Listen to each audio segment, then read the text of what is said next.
We'll go from this. Remember, all of the exercises we're using comes from this text and the artwork that I've given you. So this is the artwork to use. This is all of the text that has to be within your page for today. Let's see. Here's my examples. I'll show you my finished product. This is what it should look like. You'll have one page that's got a radial design. Do you see the radial gradient? Or excuse me, the grid pattern that's on there? Very, very easy. The other page will have an angular style of pattern, and I'll show you some of the different techniques that I use to set up each of the little word areas and cut off the pictures, those types of things. If I turn on my grid, I'll move everything out of the way. There we go. Come on. It's a huge document since I've got so many pictures inside of it, so it's going to take its time about moving. You can see my angles and you can see my grid pattern that I'm working with. There's my central grid and everything else is placed inside of it. Here's my angular grid that I set up and everything else was structured around that. It was really easy once I had it all set up and started placing things in here to know how to cut and rotate and move things. So now when I place it back on here, you can see how my grid structure really played out as far as placement of all the different elements. Actually, it needs to move up. There we go. From there. Okay, so let's jump in. First thing we need to do is to set up our documents. In Illustrator, go to File and New. In our New Document dialog box, we do want there to be two artboards, 2 pages in the same document. So I'm going to set that to 2. We're going to space it out at 1 inch. As far as the size goes, make it a tabloid size, so 11 by 17, and I'll let you choose whether it's to be portrait or landscape. Either one will work out for you. Let's see, yeah, there we go. And if you want to bleed, we'll give it a 1/4 of an inch bleed on all sides. We'll say okay to that. And there we go. This is what we're set up with. The one on the left will be my radial design. One on the right will be my angular grid design. Here's how to make a grid in Illustrator. What we need to do is we need to have a series of lines exactly where I want them to go. If I turn on my rulers, Command R, of course I can click on a ruler and drag down. This will give me my vertical and horizontal guides. Not what we want. We want diagonal guides. So I'm going to grab my line tool, set your fill color to none. You can do your stroke of black. It really doesn't matter. But all I'm going to do is just create a set of lines. What I like to do is give myself a horizontal, almost a vanishing point line plane.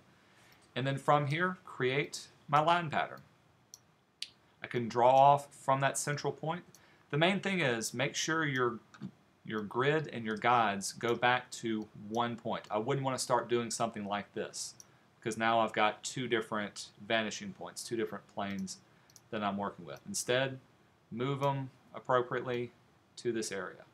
What I did was I just really made a random style of grid just to give me an idea of where things could go and should go. So it looked a lot like this. Maybe add a few more down at the bottom. This was my basic angular plane that I'm working with. If I wanted to, I could add some circular guides to it. In this case, we'll use our ellipse tool. With the ellipse tool, you know you can click and drag and it creates ellipses, squashed or too tall. How do I get a perfect circle? Shift. Hold down Shift, you got your perfect circle. Here's another tip. If you hold down Option, check out my cursor. See how it turns now into a circular type cursor? With Option held down, I can click and drag and it'll make a circle from that center point outward. Now when I hold down Shift, it'll also give me a perfect circle. So I can have some circular radial type designs on there as well.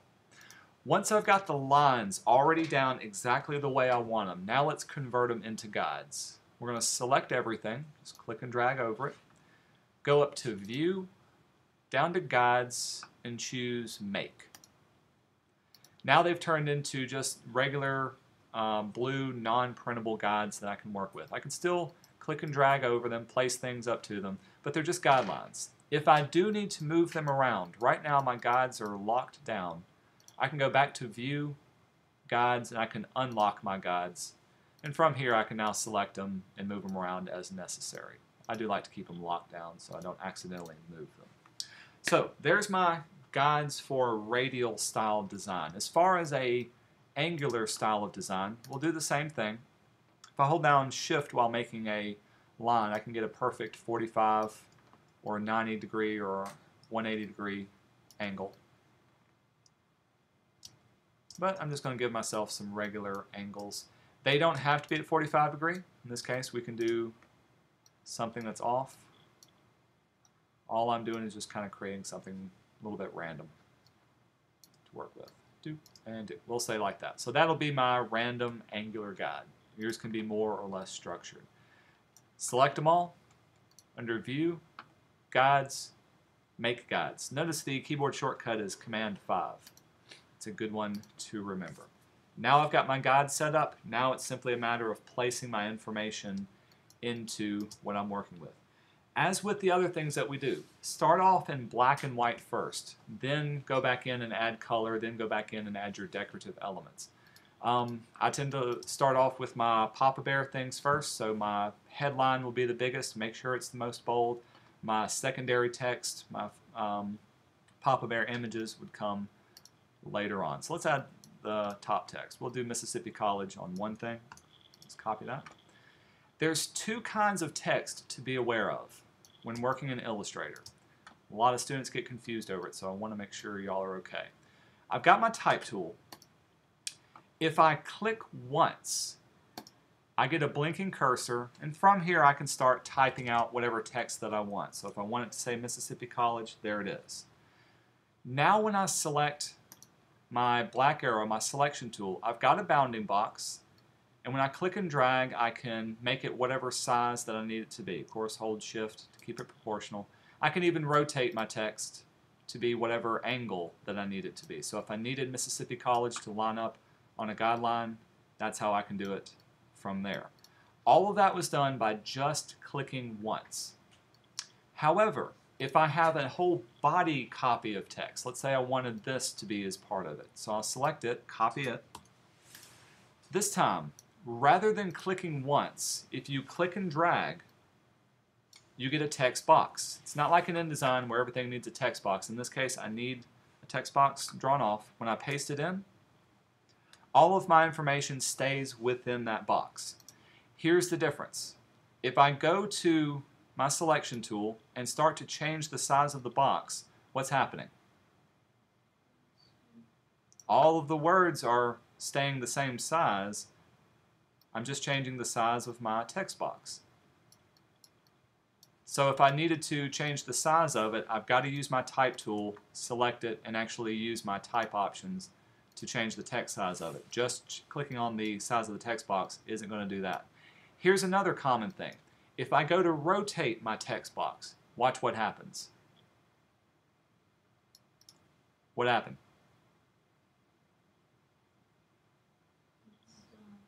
It's still in a box. The box rotated, but my text did not rotate. So this may be a problem if I'm trying to put my text underneath here and I still want it to flow going the other way. Be careful about how your text flows. You know, it's still going left to right, but it's not going the angle that I want it to be. If you find yourself in that situation, here's how to rotate a body of text. Illustrator needs to have some other object. So literally you can draw a box behind it, or you can draw a circle, anything. So in this case, I'm just going to put I'll put a red box behind it. Send it to the back. Let's see, we'll make our text white so we can see it. Now check out what happens. Oops. Make it white. There we go. I've got a text box and I've got just a regular red box behind it. I'm going to select both of them. With them both selected, if I go to rotate it, now the entire text box will rotate along with it. This is really important when you're trying to place text in an exact area. Make sure if you're trying to rotate a body of text, a text box, you've got some other element that goes along with it so that the entire text body will rotate too. Command : will disappear your headlines or your guidelines so you can see it or not see it. Okay, so there's that. Let's take it a step further. I want to actually fill in a specific area within the text. This is kind of, since I want my my type, my text, to flow to that radial point. I want to make a text box that flows and fits my guidelines to that radial point as well. So I'm going to grab my pen tool, regular pen tool, and in this case I'm just going to draw off my guidelines, following the guides that I have. We'll keep it a simple text box. You can fill it in, you don't have to. I'll fill it in just so we can see it. Now check out what happens. If I've got my type tool, if I hover over it, watch it change from a rectangular icon to a circular one. When I click on it, it converts whatever object that I have to just a regular text box in that area. Now I can paste my text into it and it flows inside of that particular style. And I can change it up from here. So there's that. There's my type. There's my text inside of it. If I need to change up my text box, it's simply a matter of using your white arrow and then hovering over the edge points. So this anchor point here, I can move it down, and then my text will flow accordingly to that anchor point as well. The challenge for this one is you're going to have the text breaking in really awkward points. Like that's kind of difficult to read because I'm going left to right, but it's higher on this end, lower on this end. Whereas before I've got, one word by itself. So how your text flows may be up to you.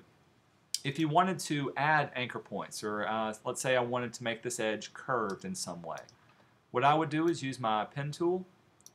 Remember, with your pen tool, you can click on a line. Right there, I've got a little plus sign. That added a point to the line. If I was to use my white arrow now, I can move it out.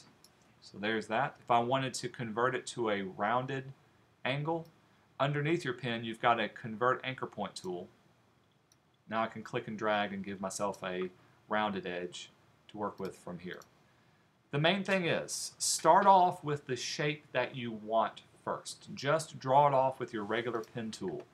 Then put your text inside of it, then start manipulating it from there. If I needed to rotate it, same rules apply. I can't just rotate my text box. I actually have to have an object part of it and rotate it along with there. Cool? Did I lose everybody on that? I had a lot of questions on that before, so I want to make sure you got that. So now I've got text going at angles. Hey, here's another thing. In InDesign, I can break up my text into multiple columns. You can do the same thing in Illustrator. I'm going to highlight my text. The columns and actually the inset options are found under Type, Area Type Options. And this is the dialog box that you can work with. Turn on Preview so you can see any changes. Excuse me, in Illustrator, you can divide your text box up into rows and columns. I've never found a good reason to divide it up into rows, so I'm not going to deal with it. However, columns, I do want to. So I can set it up. There's my number of columns. You can change the amount of gutter that you have. If you do need to have some text inset or offset, here's how you can do it. And you can see now it'll push it away from the area that you need. In our case, we'll just keep it 0. If I say OK, there's that. Let's see, it's in 2 columns, but let's make it smaller so it'll actually divide up. There it is, dividing up into 2 columns. Not necessarily looking good, so we'll just undo that as well. Columns do exist in Illustrator. It's under the area type options to do that. Okay, so that's adding text, adding paragraphs of text. Let's talk about adding images to my area. Let's say I wanted an image, in this case, to fit a specific shape that I want. With this one, I'm going to draw off the shape that I want. Let's say I wanted it to fit inside of this particular area. We'll just go quick. Illustrator doesn't have frames the way InDesign does. However, you can create what's called a clipping mask. So I've got my area. I'm going to place my picture inside of it. Let's do a faculty picture. Let's do Mr. Ivy. We'll say OK. So I've got my picture set inside here. I can scale it down like any other object. I want to fit my picture into this shape area. If I place it over here, I've got it on top. What I need is for my object to be on top of my picture. That's very important. So I'm going to bring it to the front. Now I can place my picture inside of it. When you select both the picture and the object, so both the black area and that, I can go to Object and create a clipping mask, Make.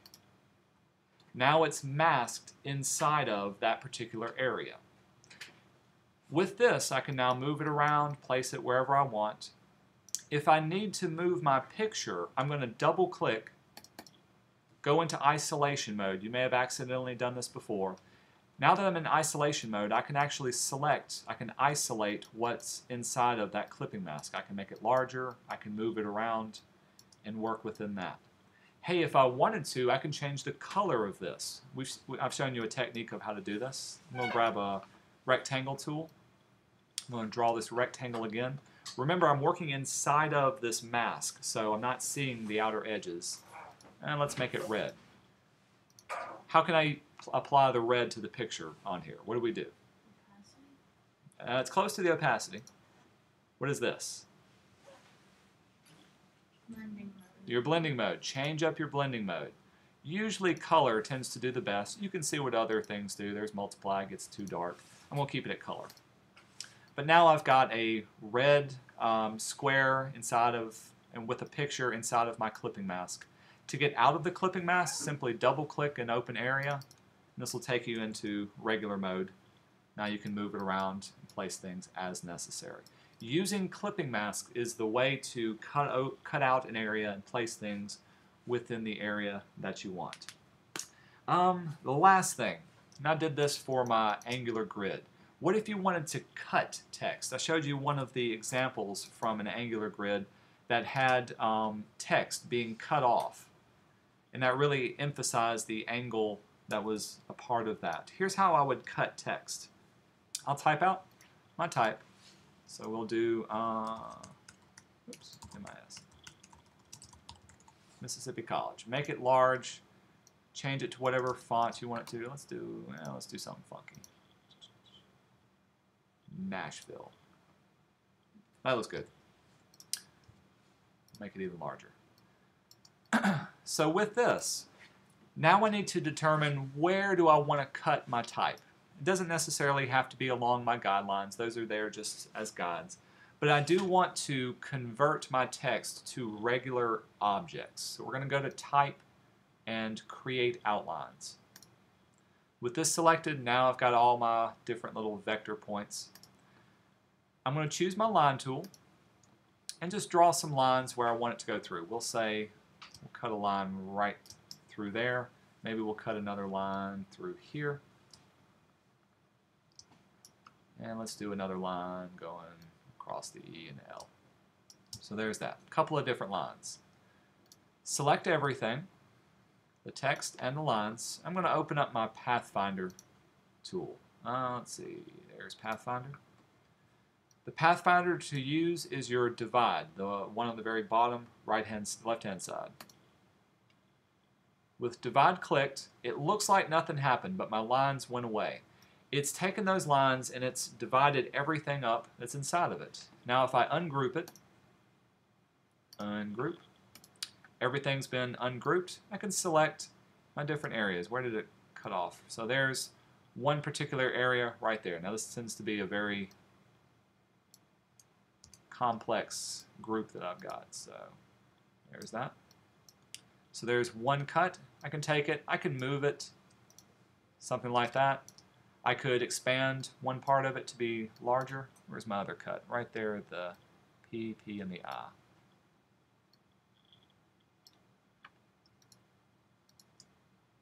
If I wanted, I can make that larger.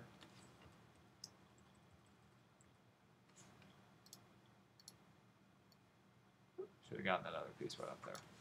Y'all go away, I'm having fun. Where's my last one? Select this area. I should have chosen a font that didn't have so many different pieces to it. And move that up from there. There I am cutting up the text to create the Angular type grid. If you look on my example, here's what I used as far as the Angular style of design. Here I cut off the tips and corners of those particular letters. I set up a body copy of text. In this case, I rotated the text to fit that angle, or I created a text box where the text isn't rotated, but the box itself is at an angle. Two different options to create something in from there. As far as colorizing the images, I chose a color scheme of the black, gray, and magenta. And those are the colors that I use for each of my pictures, for each of my text. Divided up the text to fit the grid structure that I have. As far as over here, what would you call this color scheme? Warm, yeah, very warm. Warm greens, almost analogous. I'd just call it a split complementary. You got red, green, and yellow that's in there as well. But when I chose the colors, I chose colors that matched it up. I placed my text inside of different text boxes that fit the structure. Then later I started adding little extra elements, all of the radial boxes, radial lines that go from one point to the other. I added the radial designs along the background as well. Make sure, however, you've got a good hierarchy of your text, hierarchy of images. One main image to capture your attention, one main headline to capture your attention for the headline. In this case, I would say that was my main image, and then I've got Department of Art kind of acting as my main headline for here. Everything else has to be smaller, has to be less structured. Any questions? Real simple. When you are finished with both of these, you'll save it as a PDF. So save as, change your format to PDF. This PDF will contain both pages, and this is what you'll upload to Moodle once you're finished. Okay, I will turn your computer back over to y'all and let you get started.